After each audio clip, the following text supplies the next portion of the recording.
Wednesday, October 20th. I'm Rim. I'm Scott. And this is Geeknights. Tonight, the scary flying ghost ship. It's not scary.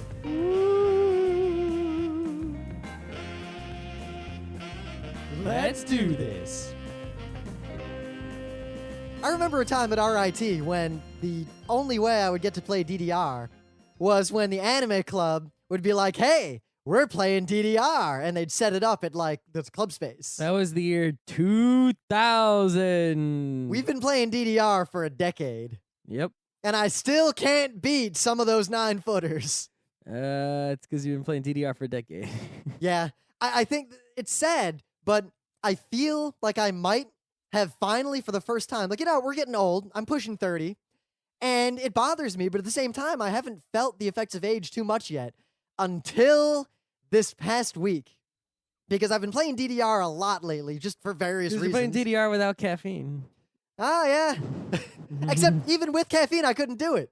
But my trouble is, I'm playing DDR, and I decided I'm going to get to the next level, the level I never reached in the old days. I want to be able to pass every 9-footer the same way I can pass every 8-footer. I'm about 3/4 of the way there. That 9th foot is a lot bigger than the 8th foot. Yeah, but you know what? Not all feet are equal. I can pass almost every 9-footer. That's not my trouble. My trouble is that then I thought, so there's those 10-foot fuckers like Max 300 and Legend of Max, all that stuff, the crazy challenge. Bleh. So I was practicing. I've been practicing Max 300 for 2 weeks now. Just now, Scott saw, I got within 3 seconds of beating it on Maniac. It's Boolean. You either beat it or you don't. Yeah, but at the same time, I'm getting there.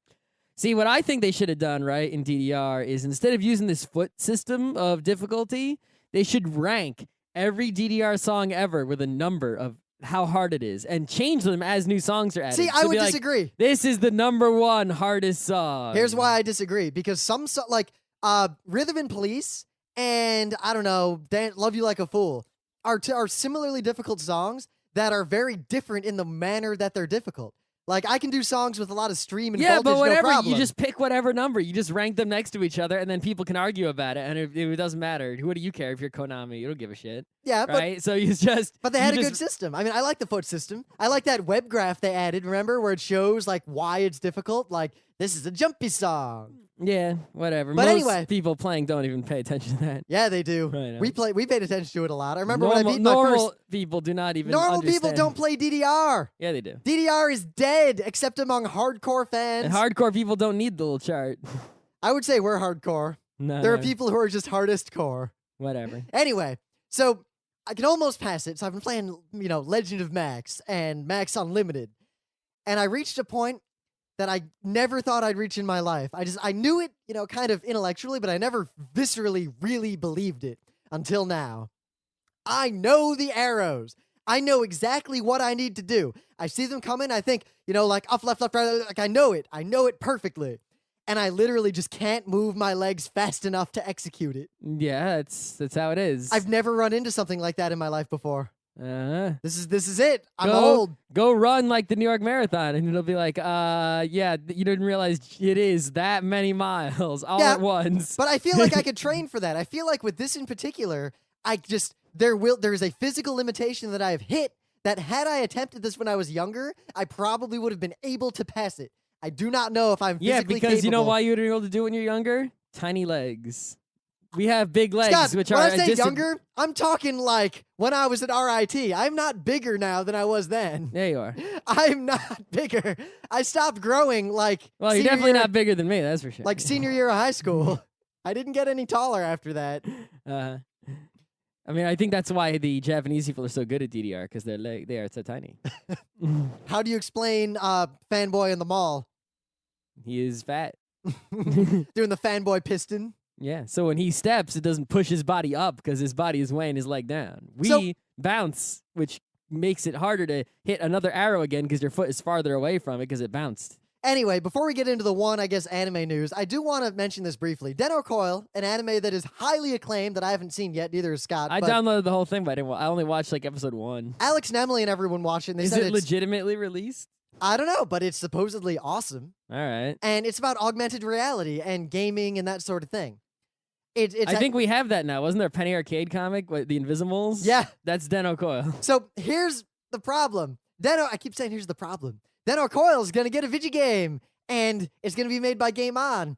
And I bring this up only because this is one of those situations, much like our egregiously unrealized potential panel at PAX, where we asked why there's no Pokemon MMO. This is a game world and a concept that could be an amazing game. And I will bet you any money it is going to be a generic shit MMO, or even worse, like Hackside, a generic shit fake MMO. Yeah, that's right. It was giving me. Yeah, that's all I got. That's it. So, much more important, the New York Anime Festival, New York Comic Con. I know, it was already like 2 weeks ago, but we haven't done a Wednesday episode, so we haven't done any post-reviewing talk about it I think at we all. talked about it a little bit on the gaming episode, because it was the yeah, same we weekend talked as about the Burning Con. We talked about the gaming aspects of it, but we didn't really talk about all the stuff that went on there. So we should just do it briefly. Some of the stuff we saw there, good and bad and whatever. Well, the New York Comic Con, New York Anime Festival, the double mega con, had one thing going for it. There were a lot of goddamn people there. Yeah, I only went on Friday, but supposedly Saturday was insane in terms of the number of people. Saturday was completely sold out. There's no way to get in if you didn't already have a badge. Yeah, their reported turnstile figure is 96,000-ish. So the thing is, a lot of people get the one-day badge, especially Saturday and Sunday. So I'm thinking real numbers, probably in the 50 to 60,000 area. Yep, I'd top it at around 70. That's my guess. Yeah. But the thing is, Sunday, there was a line. You know, I only went Sunday and then Friday Because to do our Sunday's panel. kids' day, so everyone brings their kids on Sunday. No, here's the scary thing. It wasn't just kids. So I'm walking around, and the con is still crazy crowded. And when I go to leave, the whole con, I've seen this gigantic line, like snaking all around the inside, and then going out a door, and then snaking all around the outside of the Javits. So on the way out, I'm looking. I'm like, what the fuck is this line for? And I asked someone, and they're like, I'm just trying to get in. Yeah. Every one of those people was trying to buy a one-day badge to get in. And They were trying to buy it at the door. Yeah, but the thing is, they were also will call. Everyone's in the same line. Whoa, will call. So the non-will call line was short?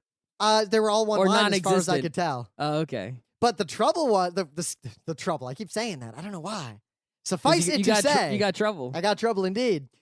The line was crazy, and only about half the people in the line had kids with them. Mhm. And the kid presence on Sunday did not seem substantially greater than the kid presence on Friday night. Yeah. I was only there Friday, and because I went in like an hour early, I could have gone in at like 10, but I went in at like noon. And it wasn't, it wasn't early. It was during the professional hours. So I was able to see everything without a lot of traffic. And then, I stayed there all day Friday, and it never got, intolerably crowded on Friday. So Did you? I'm curious if you had this problem on Friday, because I had it Friday evening and I had it times 10 on Sunday. Mhm. And Emily and a bunch of our friends went on Saturday and they had this problem times 1,000. Fuckers just bump into you. No, my problem was people just, stopping in the aisles, a little bit on Friday, right? You'd walk down an aisle and it's like, I want to move. And there's room on the other side. There's like 2 people in front of me, and then there's space to move. But there's people to the left looking at something, people to the right looking at something, and people in the middle just standing still. And it's like, you people in the middle, move to the other side of these 2 blobs, and then there's empty space just beyond you where I would like to go, And it's like, just keep walking. It's a simple fix. It would take minimal stuff. All I would do if I, ran the double mega con is have directions. I would also... One way. Every aisle is one way. Yes, every aisle should be one way. And also, I would just ban picture taking in aisles. It's like, here's the picture taking of cosplayer area. You may not take pictures of cosplayers anywhere else and risk camera confiscation. Scott, it's too hard to ban, and there's no way you'd have enough staff to actually enforce that. It'd be No, pointless. but the thing is, what you have to do is it's the same kind of thing. You don't enforce all of it, right? No, Scott, it's just if a staff guy's there, No. no one's gonna risk it. Now, no one's going to even know. No one will even know it's a rule. No one reads anything in the con book except the schedule. That's their problem. No, I think that's a terrible way to go about it. I think it's a great rule. I think that's 99% of the traffic in aisles is stopping to take a picture. Scott, maybe because you went on Friday when it was less. On Saturday and Sunday, the problem was there's just too many people trying to walk in both directions. It was just a solid sea of people. Well, apparently at no point did the fire marshal think it was a problem, and Yeah, he 'cause was they had watching the whole time. because they had a cap. Uh-huh. Yeah. The trouble is just they really need one-way lanes. That would probably solve most of the overcrowding. And then beyond that, it's just I feel like Comic Cons have this problem where anime and gaming cons don't so much, of people just bumping into you. Not like, squeezing by or crowded. Like Otakon, crazy crowded in that upper skywalk and trying to get across. like the 300 level going across the con. Yeah. But no one just like slams into me full on at Otakon or Anime Boston or PAX or anything. Yet at this con, fat dudes, not just fat dudes, but they were the biggest offenders, would literally just like bang into me while I was walking. I think I only got bumped once. I got banged. Of course, you banged some people with those goddamn boxes you had to pick up and then I had to carry to the stupid cab. Hey, but I got fancy boxes now, so. Yeah.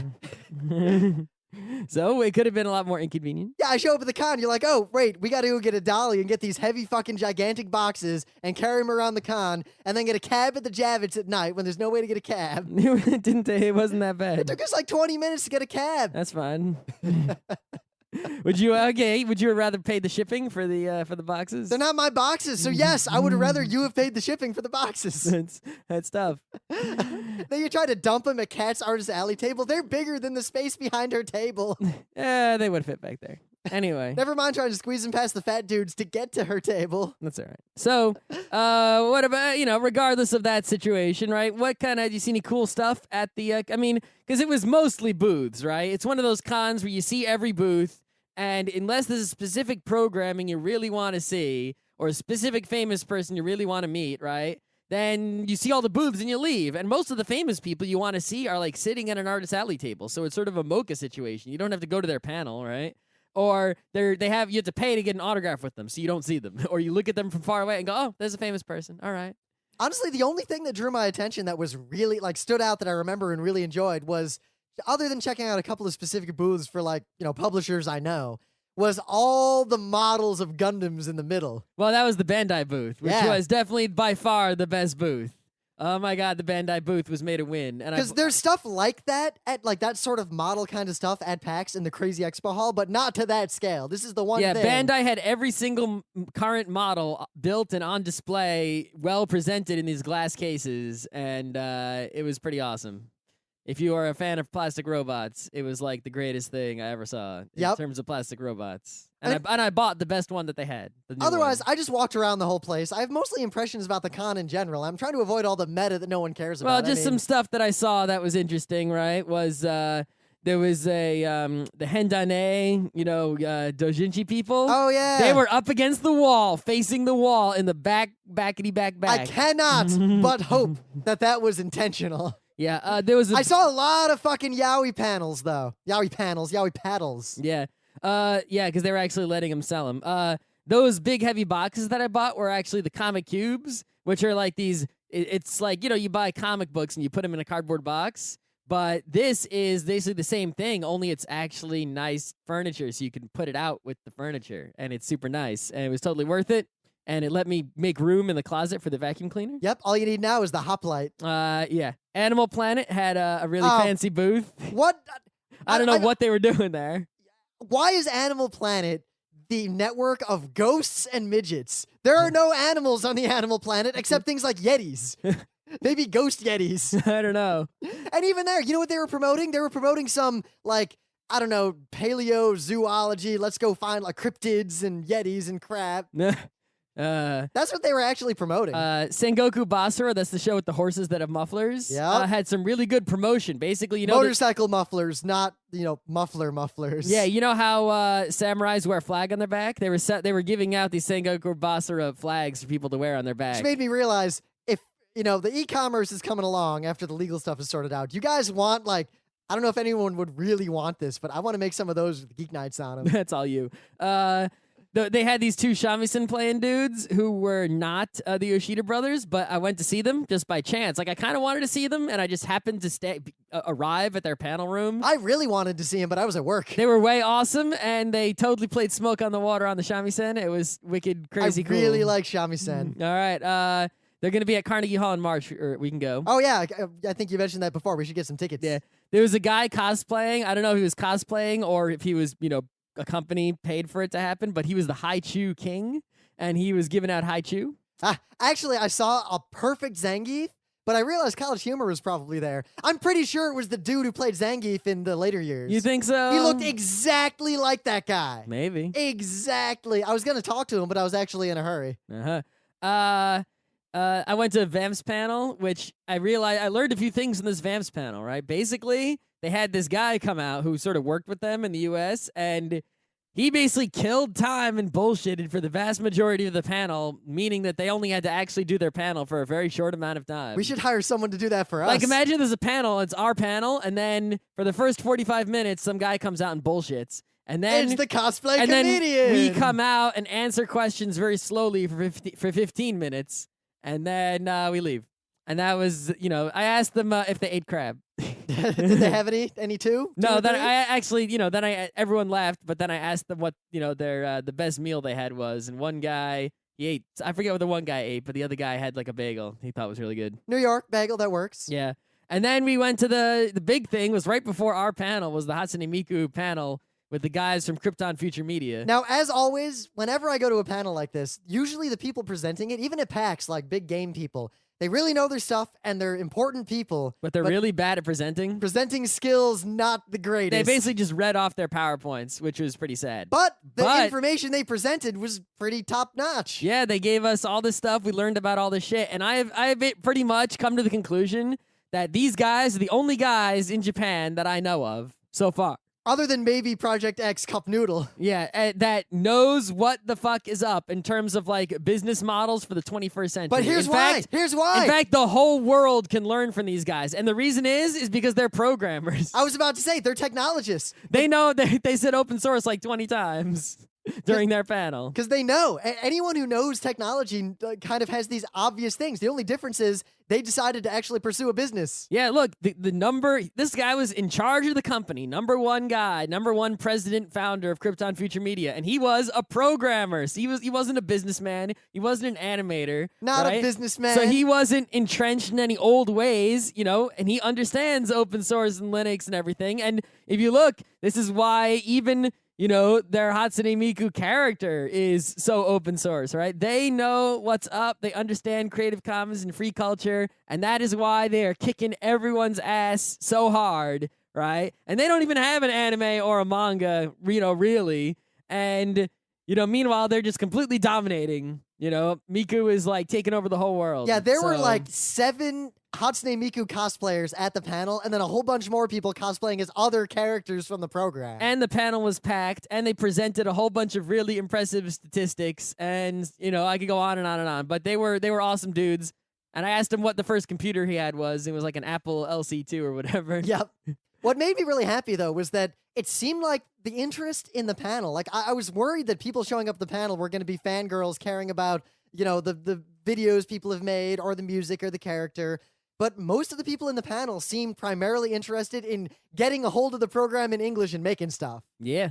And I think it bodes well for the future, because what is it that we think makes gaming cons so much better than anime cons by and large? The creator culture, or at least the participatory culture. The thing is, the anime and comic cons have the artist alley, and the gaming cons do not have that. They don't have the anime cons have the physical space for that culture to live, and the gaming cons don't. Oh, every time I talk to Keel, I'm like, so we gonna get an artist alley at PAX? Are we gonna get an artist alley at PAX? Come on, we'll do it. Let's do it. Go, go, go. Yeah, right?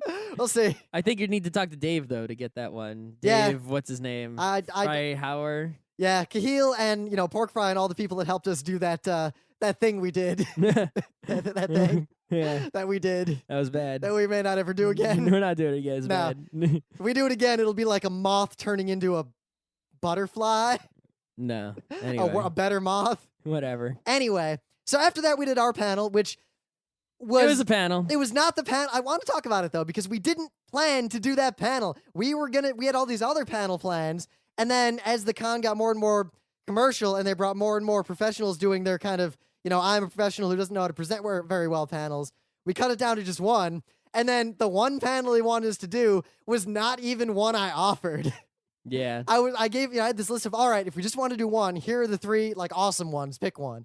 And they're like, why don't you do this one, anime you never thought you'd like? And I'm like, that's actually a 2-hour screening. That's not really a panel. And they were like, can you do a panel called that? And I was like, yeah, I can do that. And we threw it together, and it was really popular. It was anime you should see with a slightly different list of anime. Actually, it was about 75% different anime, and we approached it from a different angle. I said with a different list of anime, but we presented it slightly different. We presented it in the same manner. Sort of. We did, at least this was a panel that was nothing more than an excuse to show, oh Oh no, we always had to show. Oh no. no! I know. I feel like we should show that in every panel we ever do. It was great because I'm like, I'm gonna show oh no, but I saw in like the 5th row on the right, there was like a lady with her kids, and the kids looked like they were 6 or 8. Yep. And I'm like, I'm gonna show oh no, and I'm like, well, Fist of the North Star is for 8-year-olds in Japan. Yep. And So- I was looking at the same woman the whole time. I was like, And then when oh no happened, she was laughing. I was like, the mom was like hysterical. I was like, that's right. You can't withhold the power of the oh no. I'm glad we're on the same wavelength The because Hokuto Zankai Ken defeats all. Because when we were doing the panel, I said fuck just in the course of doing the panel, and I immediately realized, wait a minute, and I noticed them, and I was like, uh-oh, all right, how are we gonna do this? And I'm glad that we at least had the same secret concern. Yeah. Oh, I always have that slight concern. Not that not that I care about offending anyone. It depends I on just the don't con. want I just don't want them to complain to the convention. No, it depends on the con. I mean, remember when someone complained about our rape glorification Exactly. panel at It's like Otakon? I don't care about if I actually do a rape glorification panel. I just don't want someone to complain to the convention about me. I kind of do because that gets attention. Negative, yeah, but this It depends on the con. Like PAX, if someone complained about us swearing at a panel, what do you think Hale's gonna say? he's gonna say what? They swear at the Q&A. What the fuck? What the fuck is what he's gonna say? But the cool thing was, hardly anyone at the panel knew who we were, which meant there are people who are still fans of anime, even though I think the majority of the people at this con were comic or Hollywood fans, and they were not anime fans. I mean, someone wrote a great article that they put up today on their blog. Maybe I'll get the link for it, right? Pretty much talking about the anime ghetto, right? And I was sort of 50-50 on it. Is the one thing is the con had the big expo hall area, and in the expo hall area was all the dealers and all the exhibitors, right? But they were segregated. So like in the back right corner was selling plastic toys in like the pop cult zone, and in the front right area was all the guys selling old dusty comic books, and in the front left was all like the big booths from big companies. They made it way too easy to just go to the parts you cared about and not see random weird stuff. In the middle was like the comic publishers that, weren't Marvel and DC. And in the, and all the anime people were in sort of the middle right in the back. And I would have mixed it up. I would have been like, guy with Silver Age Spider-Man, guy with swords, guy with yaoi. Yeah, I mean, Sci-Fi Continuum was actually in the middle left, sort of on its own there. I was like, yeah, Sci-Fi Continuum, good spot. Yeah. Selling good stuff. Best dealer at every anime con. Can't lose. Of course, part of the trouble I is bought that some Lone Wolf and Cub volumes from what them. anime dealers are there that are left? I mean, all the anime stuff that was sold. Anime Castle, Anime Pavilion, WYSIWYG. But look at yada, what yada. they're selling. They're selling the same wall scrolls, Tchotchkes the from same Japan. tchotchkes, or they've got the cheap Manga, DVDs. old mangas. I say cheap DVDs because the DVDs, no one in the dealer's room could beat Amazon by even within like Not 15 even bucks. the $6 DVD booth. Are you kidding? The $6 DVD booth, I found some of that stuff for like $2 on Amazon. But they had like Ghostbusters 1 and 2 together for $6. Yeah, I already own that. And They had like all of She-Ra, all of it, $6. All right, I'll clarify. There were some good deals on non-anime, Okay. but anime? Okay, they didn't have any anime at the $6 DVD booth. Yeah, there was no anime and that con, as far as I could tell, that was Well, cheaper than Sci-Fi Amazon. Continuum had their, you can get all of Pat Lavore for like, $60 total. That's Yeah. like 3 separate boxes. And look how much it is online. Oh, it's Yeah. about the same. I Anyway. was walking around with my smartphone for like an hour, and I couldn't find a single deal. Anyway.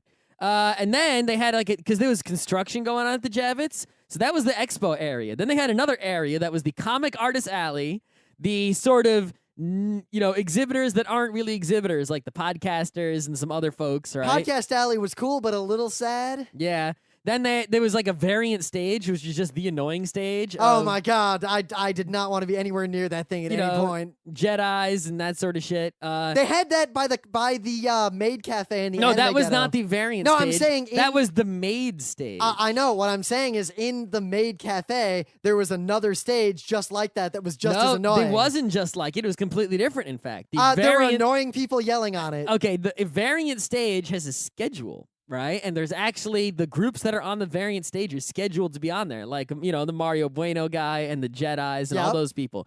The maid stage is just whatever the fuck. Actually, like, you can just go up there and sing and do whatever you want. Every time There's I no passed schedule for it. There were the same people running game shows up there. Yeah, they just decided to do that I spontaneously. know, but what I'm saying is they were equal from a fan perspective. Walking around the con, they were equally annoying, mainly because they were way too loud. Yeah, and the thing is I think that the impressions is that people think that these stages are popular and that's why they keep them. But the fact is, people are sitting near these stages because that's the only place there's tables and chairs.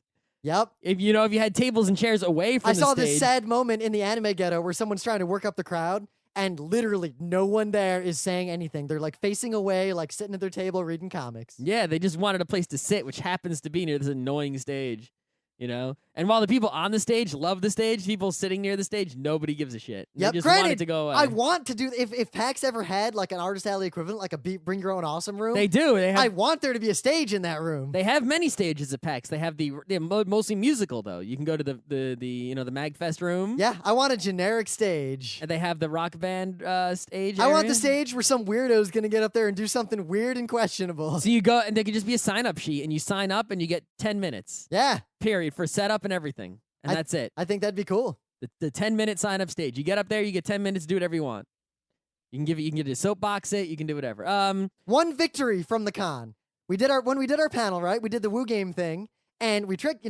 People did Woo. We give them the Woo game, and for the first time ever, the crowd listened, and I realized the problem. If you stop the Woo game, no one was reacting to anything for the second half of the panel, other than this one guy in the front who was basically breaking his nose, trying to show me that he knew all the anime. He was cool.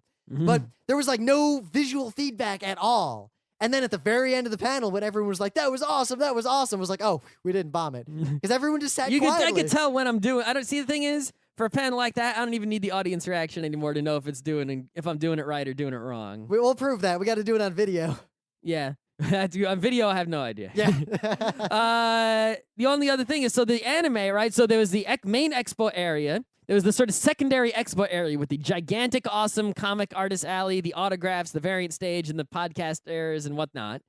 And then there was the comic panel area, which is down and to the right, which all the Comic-Con panels were in this ghetto hallway that was pretty much empty the whole time. I went there Sunday. I have some videos I grabbed. It was scarily empty. There were maybe 50 people spread out through that entire area. The comic people were not interested in going to panels, but I think there were a few incredibly famous people panels that I saw some of those. Got a big crowd, and then I saw a lot of them were semi-famous person or comic artist or something doing a panel. And there was no one in those rooms. Maybe 5 or 10 people. They were all pretty much empty. Wow. And if you walked all the way down to the back, I don't think anyone even knew there were panel rooms over there. Yeah, there were hidden panel rooms in the back. I saw 3 panels on Sunday in that hallway that had panelists sitting on stage. Their panels had been quote-unquote going for 20 minutes, and there was no one in the audience. They were just sitting there. Yeah, that was the Comic-Con panels. But they had another area, the anime area. Yeah, our panel was full. They had to turn people away and close the door. They had an anime artist alley, which I'm sort of for and against, right? Because it's on the one hand, you can't charge the girl with the bookmarks the same money you're charging the comic people, which is a lot of money, right?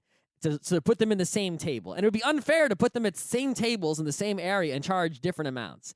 But, right, on the other hand, it's unfair to sort of put them in this ghetto, far away from all the action. Well, here's the thing. If I were one of those anime people and I knew I could do well, I would have just gotten a table with a Comic-Con instead. Yeah, but it'll cost too much. They can't afford it. It wouldn't be economically feasible for them. Some high school girl or whatever.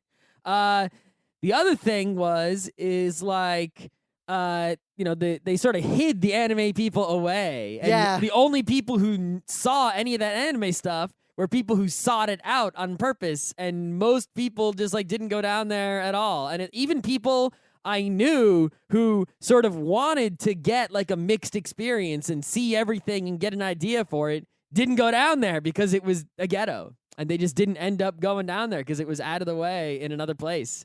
And really, you got to mix it up. The thing is, what's the point of, this segregation? Mix it all up so that people end up being forced to experience all this different stuff. That's what it's all about. I think the trouble is, and this is why PAX is such an example. I know we always harp on how awesome PAX is. They got the tabletop and the sucks. video games, and it's all mixed. But not just that. I have a very particular and specific point, because PAX is this third way We've got one way, the Otakon way, which is we're fans. The industry will never be the boss of us. We're going to do everything, in a kind of unprofessional way internally. Like, we're all just fans, no professionals, no industry telling us what to do.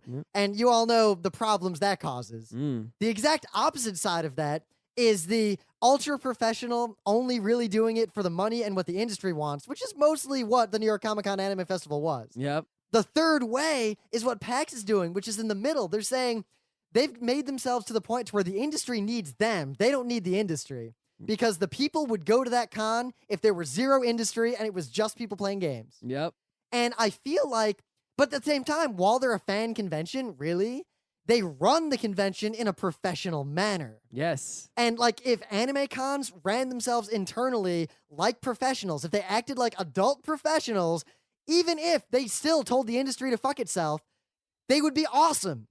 Yeah. That third way is the way to go, and PAX is the only convention I've ever seen. MagFest might be close, but MagFest is kind of... We've never been to MagFest. We don't know what it's like. Yeah. We're just going based on the culture of it, which is similar to our culture. We don't actually know how it's run. We'll find out. I'm excited about it. Yeah. It's probably gonna be a good party. But I feel... 4 days. But I feel like the New York Comic Con, New York Anime Festival combined is really harmed by the fact that if you look at where the money is and you chart the money based on who was important and Hollywood. Yes, the top of the Comic Con hierarchy is Hollywood, and under that is big comic people like Stan Lee, high level Marvel and crap. DC. And under that is the indie comics, and under that is old school comics. Under that is like gaming, because WotC was there. They had a little thing. Yep. WotC had a whole area. Under that is professional anime industry. Under that is fan-done anime stuff. Yeah, and it's, it was sort of, I would have rather had the con be all mixed, mix all the panel rooms together. Be like, okay, in this room, it's going to be Stan Lee at 10, followed by Rim and Scott, followed by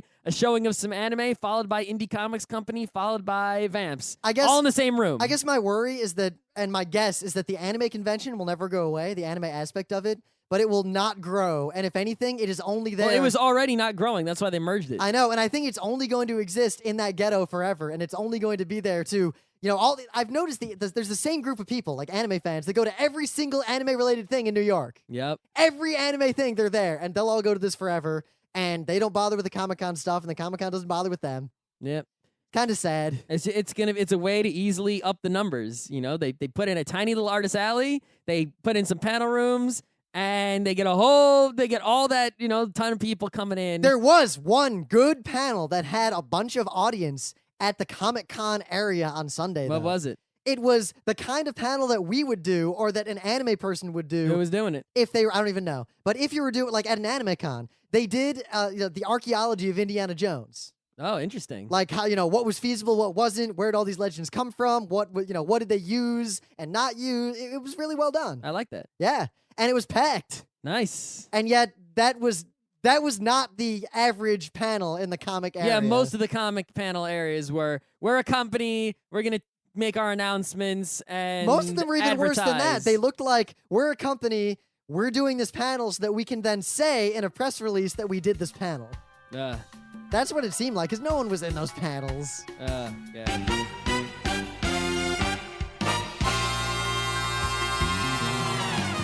So anyway, things of the day. This guy made a shrubbery shaped like a cock and balls, and he got in trouble with the law. That's it. You must give us a shrubbery. It's a pretty good cock and balls, too. I haven't seen this yet. I can check it out. So this guy, he works at Sega. His name's Jerry. He got married to some hot lady named Kat. And their cake for their wedding was shaped like the Macross. However, it was not just shaped like the Macross. They also recreated a scene from Macross. The wedding flight is the scene that is recreated. Oh, wow. For their wedding, they recreated an anime wedding in cake and plastic model. That's pretty awesome. Yeah, look at that. Not bad. So, if you are a woman and if you're imagining a wedding involving this cake, marry me. You will have this cake. It will happen. So, very briefly, meta moment. We'll be at MagFest. We'll be at Anime Boston. We'll be at PAX East. Book Club is World War Z. That's it. Any other metas? Nah, let's get right on, because I want to talk about our show. All right. What's your show? So our show, the anime we watch, we're gonna review it. It's something I don't think many of you have seen, and the subtitles that I watched were translated from Russian to English. Well, that's because this anime was actually a Russian-Japanese co-production, in right? 1969. That's really, really old. Like, way old. And guess who did the key animation? Well, one of the people who did the key animation was Miyazaki. In Ah. 69, he was animating this movie. And the thing is, it's only a 60-minute movie, which is kind of nice, right? It's like you get an anime movie, but you don't have to wait 90 minutes. You only got to wait 60 minutes. It's over. It might have been nice had it been better. Oh, snap.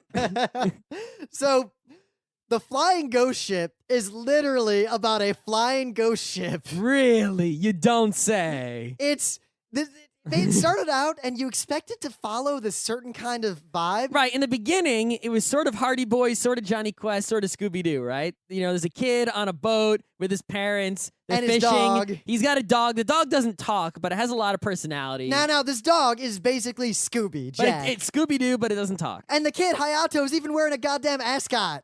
Yeah. You know, it's not Scooby-Doo because he doesn't talk, but it is he might as Scooby-Doo. well be, right? And the kid is basically Fred.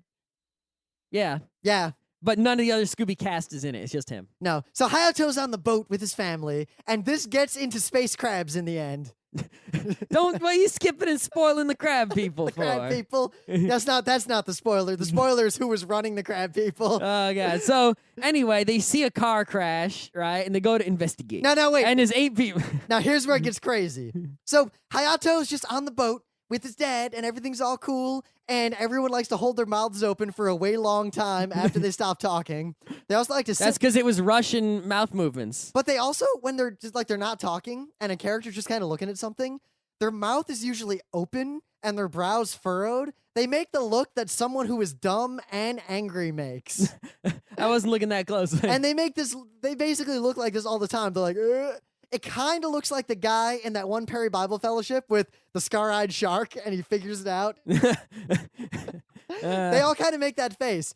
Now, Jack has this bag, and they never really explain it. Jack's the dog. Yeah, Jack the dog has this bag, and he's got all his stuff in it.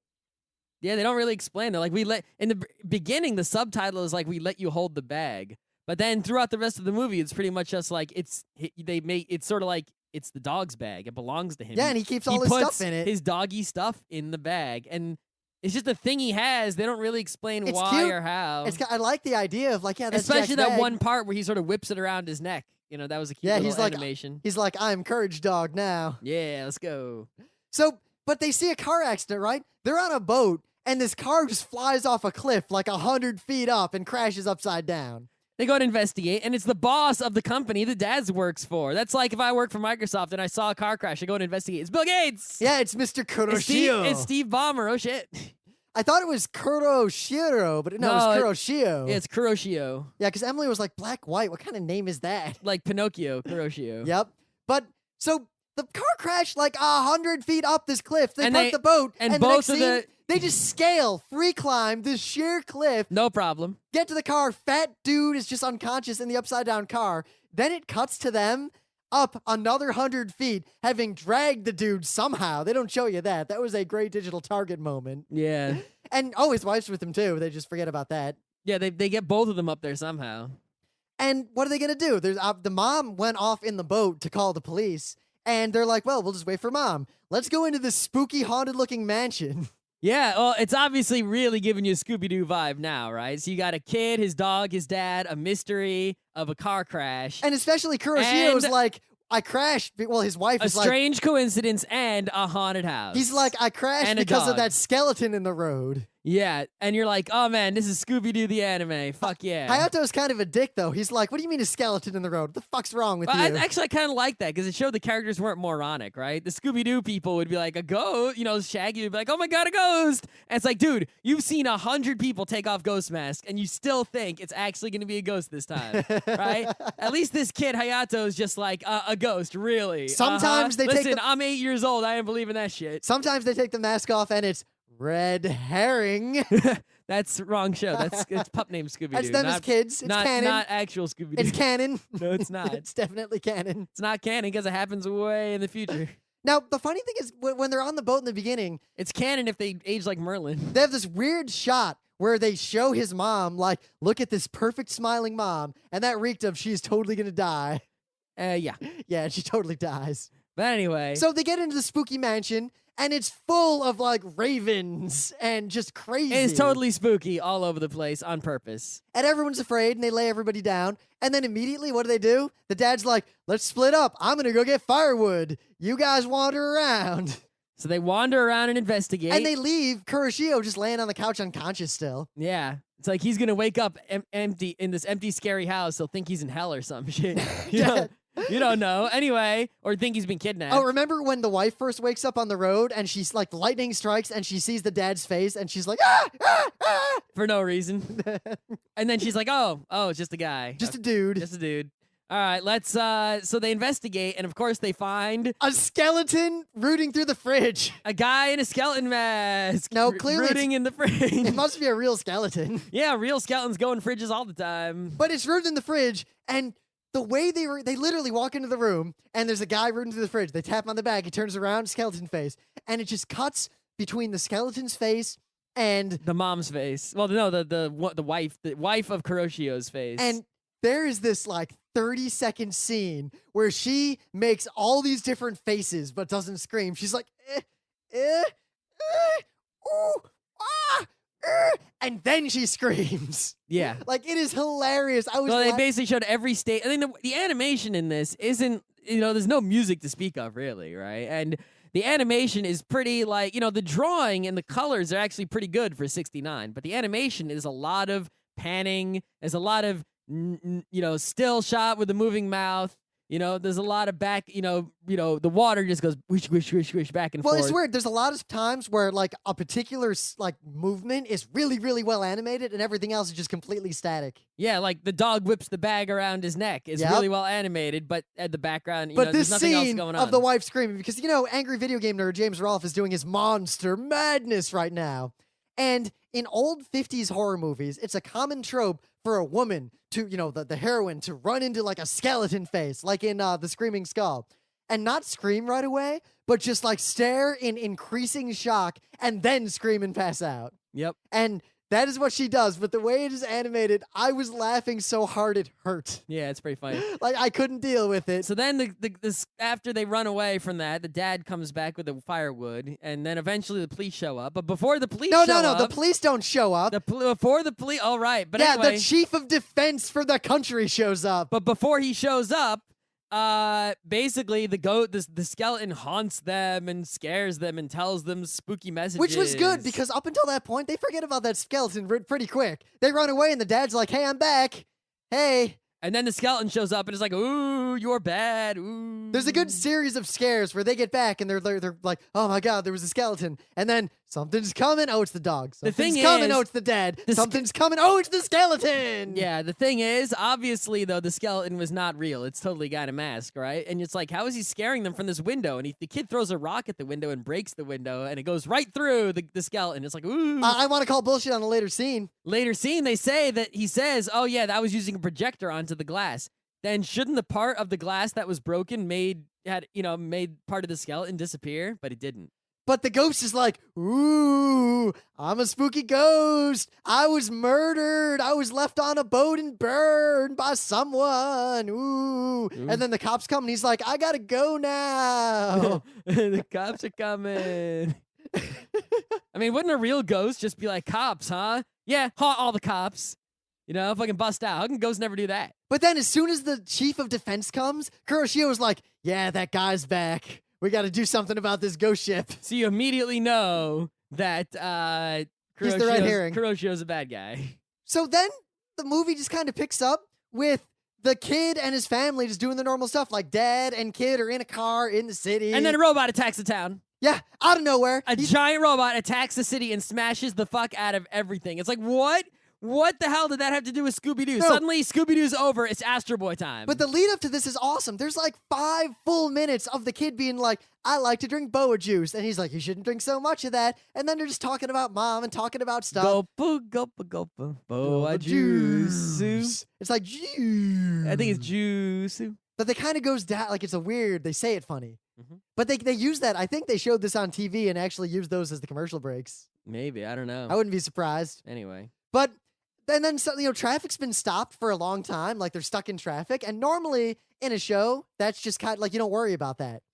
In this, after a while, the dad's like, the traffic hasn't moved in a while. And then immediately fucking tanks destroy every goddamn car on the road. Yeah, the tanks, which are people are driving them, trying to help save the town from the robot.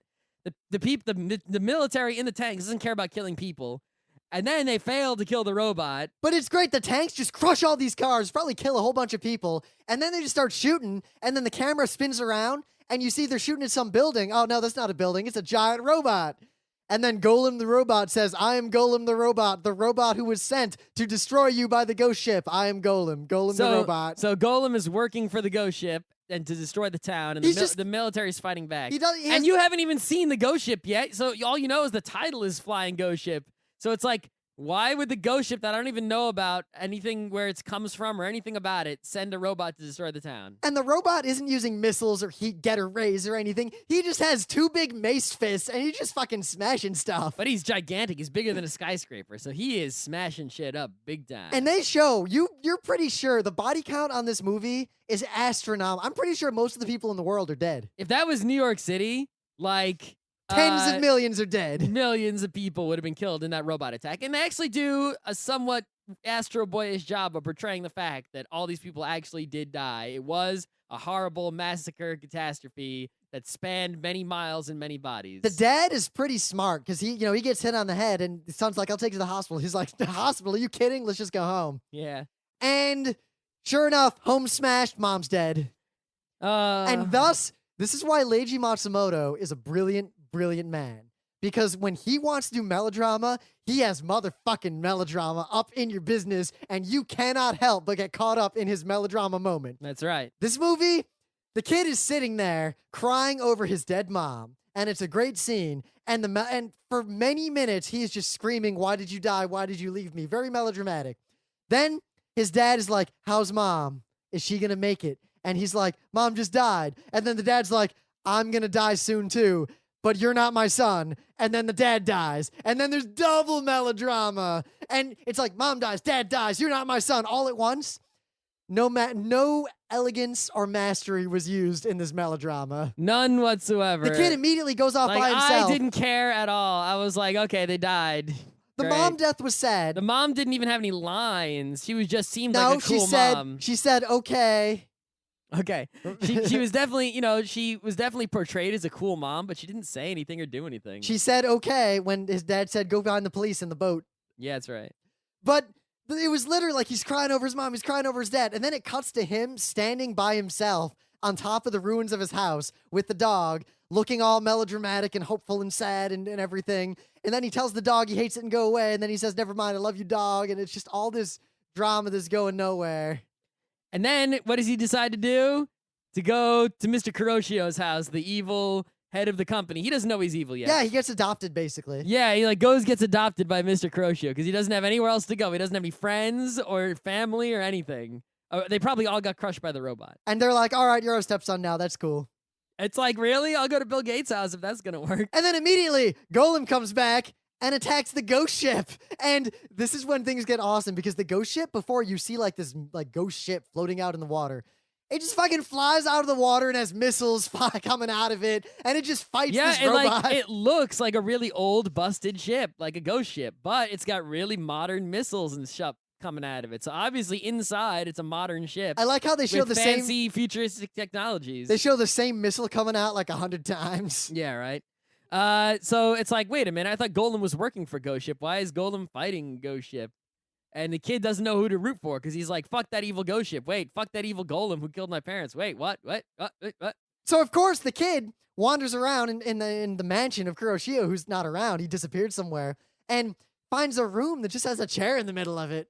So he sits in this weird room that has a chair in it. And of course, it's Batman's chair. Of course. Right before it happened, it goes into the room. Dude, it's like when you want to hide something like that, you don't make a room that has a chair in it because that stands out so bad. What you do is you take your regular old chair and you have a bust next to it with a secret button. Even Adam West Batman. You had to move the statue to make it appear. That's what I said. You had to tilt the bust's head, push the button, and then the bookcase opens. No, this guy has a room as big as our Geeknights studio with just a chair in the middle of it and nothing else. So the kid goes down in the chair, and he gets to the bottom, and there's another chair. I love that. So he's like, this warrants exploration. So he checks out the second chair, and that takes him to see the secret evil base. Where clearly... It's basically Dr. Evil's base. Clearly they have built Golem because Golem comes back to get repaired. Why is Golem in this base? And the whole time he's just sitting in the chair, not thinking, what if I get caught down here? What's going on? He's just trying to figure out the mystery. I sure hope we solve this mystery. So the best part is that my favorite scene is the one that comes up next. Oh my God, with the robot justice. Robot justice. So he goes to he basically takes the chair all the way to the end, and apparently Kuroshio and the defense minister and all the evil guys are having a meeting. And they're yelling at the defense minister because apparently Golem failed, and Golem was the defense minister's idea. And this is great because the other people they're on like, the board... They're like, listen, dude, your Golem idea didn't work. You wanted to destroy the city and blame it on Golem, and have Golem blame it on the ghost ship to make everyone hate the ghost ship. But then you attack the ghost ship. But then you attack the ghost ship, and now the whole thing has failed. And look what you cost us. Your Golem was wicked expensive. All those, military tanks and airplanes you destroyed with the Golem are expensive. And the whole time they're all making... all the city you destroyed and the people you killed was really expensive. They're all making the angry face. They don't care about the morality. They care about the expense.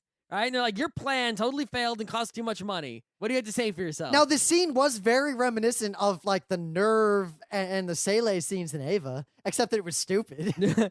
So he's like, you don't even get to say anything. We know what you're going to say. And he just sits there the whole time like, So, like, we're Minister of Defense, we're going to let this computer knows everything you did. It's great. He's like, the computer knows all your sins. We're going to let the computer decide your fate. And it's like, oh my God, computer justice. And literally, he's like slides a punch card through the computer, and it just sits there going beep boop beep boop beep boop. It's like that episode of The Twilight Zone where there's a beep, computer that tells them how to survive in the post-apocalypse. That computer, the computer is right, but then when they find out that it is a computer, they smash it, and then they fail to live in the post-apocalypse because they didn't listen to the computer. Yep, but basically, this scene is long, and then the computer stops, and it's all quiet for a while, and everyone's just staring at the defense minister, and the defense minister's just sitting there like, and then his chair just gets dumped down, he disappears, and then they're like, all right, and they move on. But then the kid is in this room, meanwhile, watching, and the room is a glass floor. You can see the ocean. I love how you see the guy's hat just kind of float by in the ocean. Yeah, like, oh. It's like, oh, snap, he got eaten by the fishes, or drowned, or whatever. Some combination of the above. But the funniest thing, I almost want to make a Dave and Joel tribute here, because at one point, after they kill the defense minister, they're arguing about what to do now, and they turn to this one guy on the board, and they're like, you, come up with a plan. And the guy looks so Japanese and so befuddled. There is no way that he is not Tanaka, as in the Tanaka of Dave and Joel. He is definitely, that was Tanaka right I feel there. like you could take Dave and Joel audio and put it over the scene and just make something epic. It would be so awesome. So the kid is like, I gotta tell the world about this, and he's mad, and he's like, Kuroshio killed my mom and my dad. It wasn't the ghost ship. And he's punching the wall, and there's this fucking button on the wall, and he accidentally punches the button and sets off the alarms. And then he's like, oh no, they must have found out I'm in here somehow. And then he runs away, and he succeeds in running away with no trouble. Now, does this the rest of this, because we didn't talk about certain things yet, you remember this movie that our friend Amber made us watch called The Stuff?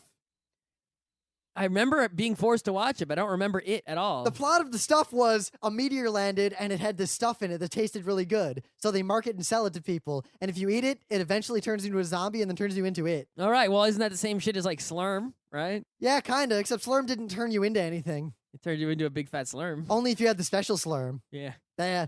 But in The Stuff, and the thing is, some people figure this out and no one believed them.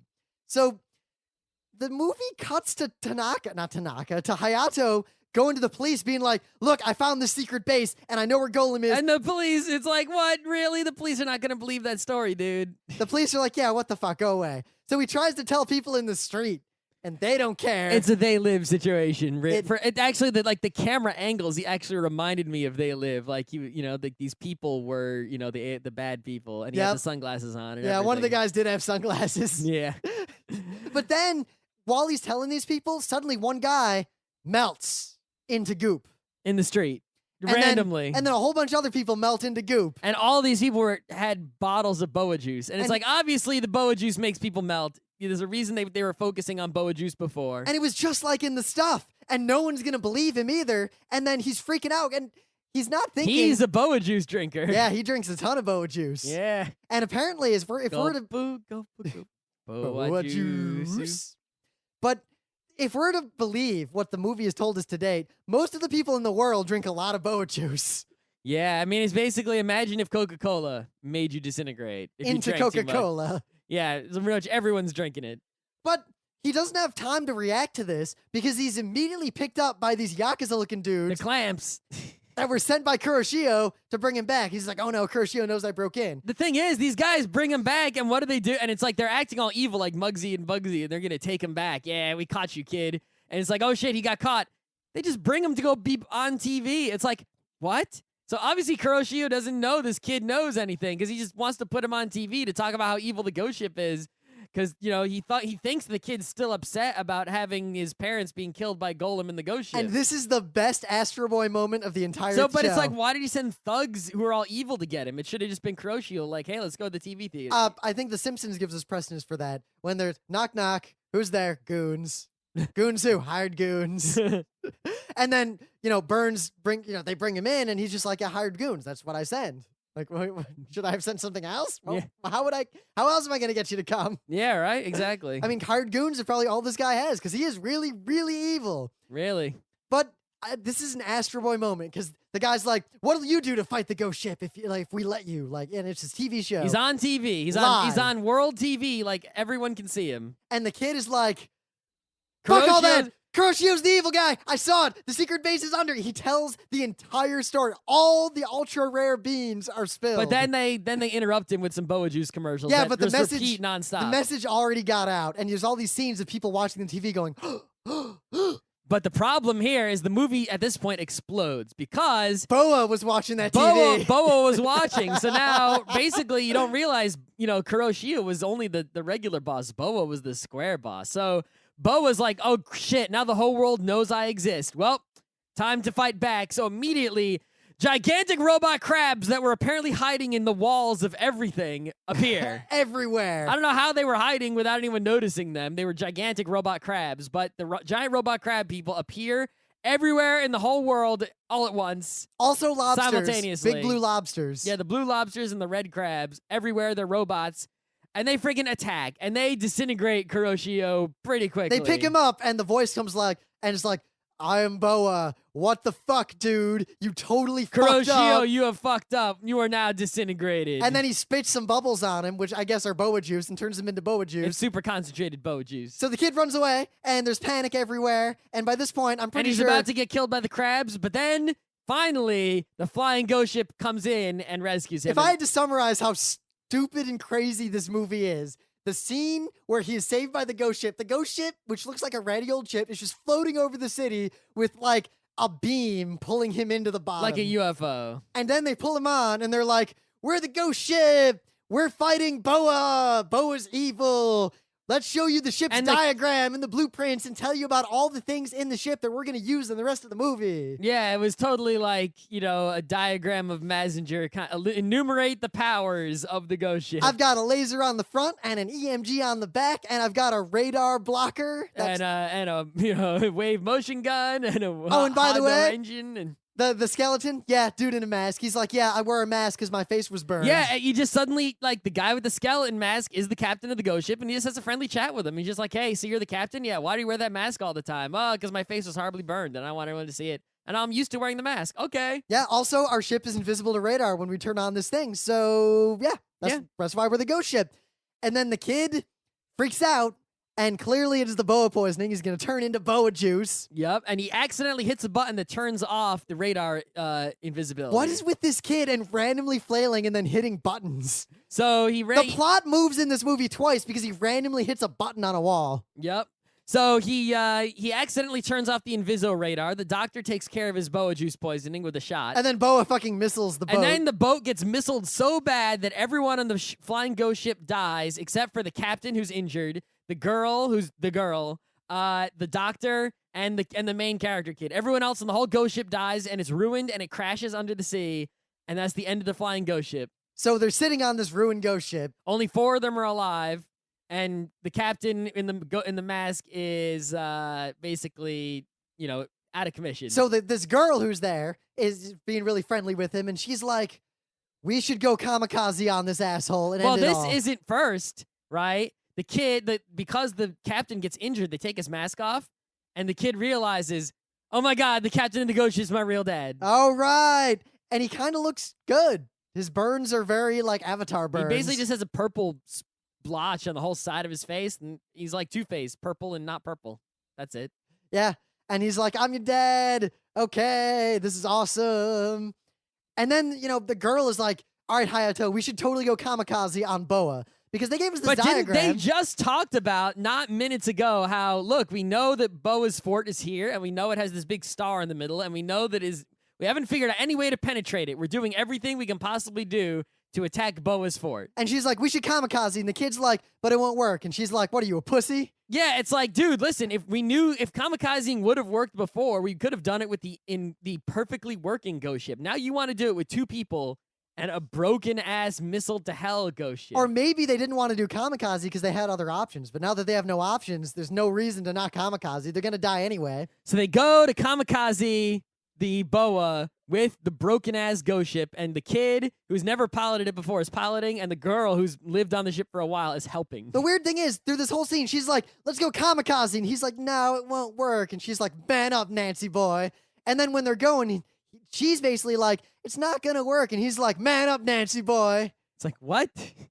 And they just fucking kamikaze through to this, like, there's a pillar. Well, the event is a giant octopus, right? There's 2 or 3 obstacles they managed to escape. I think the best obstacle, the octopus, whatever. But there's I love the scene of the octopus robot losing its shit. Yeah. And ramming itself and crushed under a rock. No, but with the undersea mines, they fail. All the undersea mines explode, but they're okay. Yeah.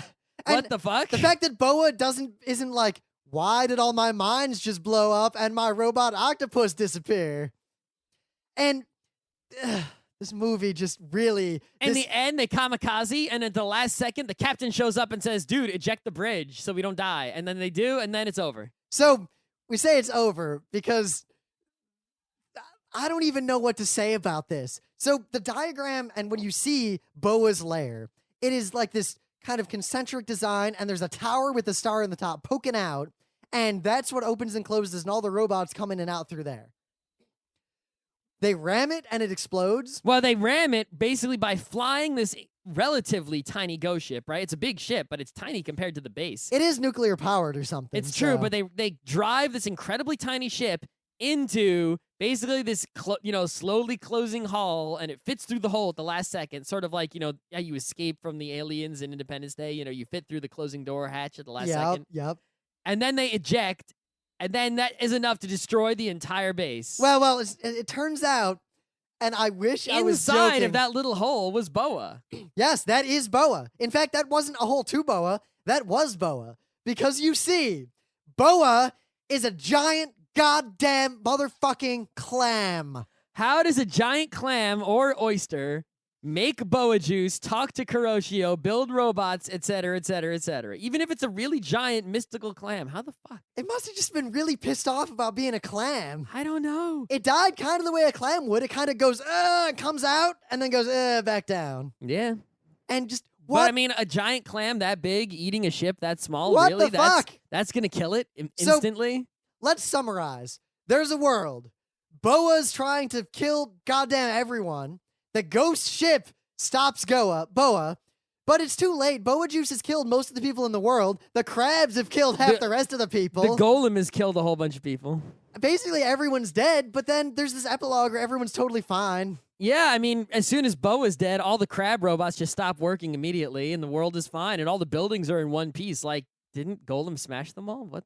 Maybe they were showing other places. I don't know, but possible. Even so, Boa was a giant clam. The plot of this is that a giant clam sent robots to kill all humans.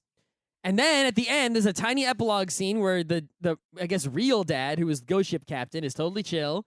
And the main character and the girl are on a boat in the ocean, and they're having a good old time. Oh, but poor Jack loses his bag. Right. It's like the dog loses his bag full of stuff. And it's like, was that supposed to be symbolic of something?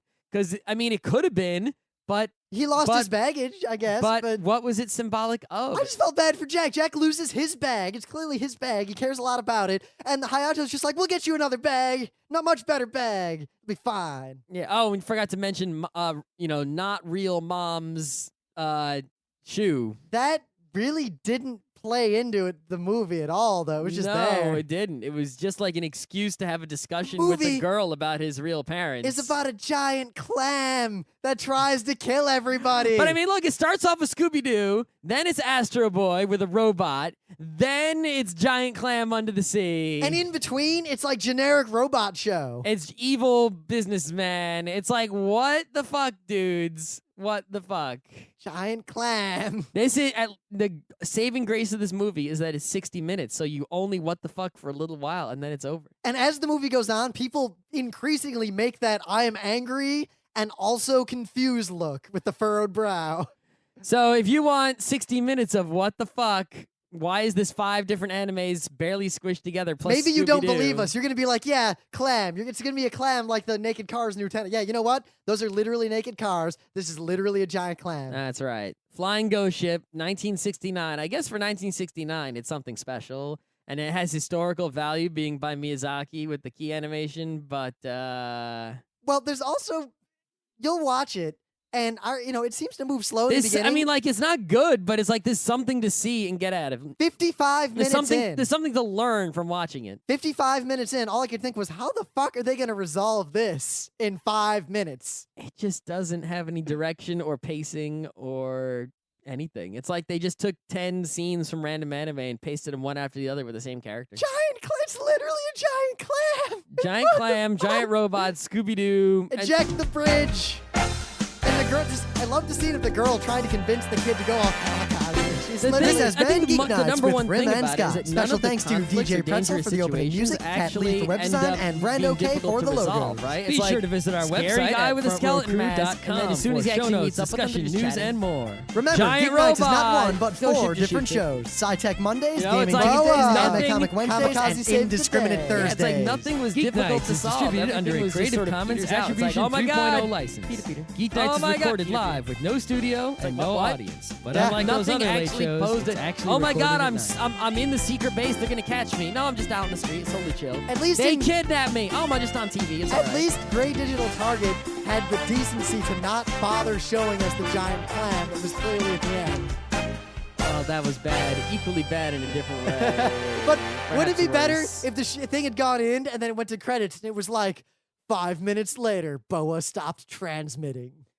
Bo was transmitting? I guess. How else was it controlling all those robots? They didn't explain that. Because the robots stopped when Boa died. I'm done with the Flying Ghost Ship. I got nothing more to say about it.